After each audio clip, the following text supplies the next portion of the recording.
Protestoya izin vermeyen bir hükümet. Kendi zihniyetinin dışındaki herkesi terörist olarak ilan eden bir hükümet. Karşısındaki muhalefeti kendi belirlemek isteyen bir hükümet.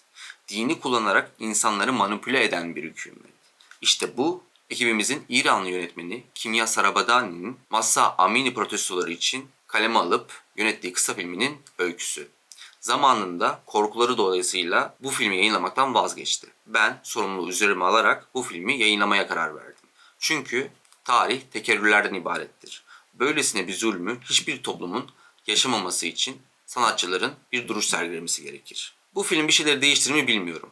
Lakin bir kişinin bile kalbine dokunursa bizim için önemli ve yeterlidir. Bu yüzden yorumlarınızı bekliyor ve keyifli seyirler diliyoruz.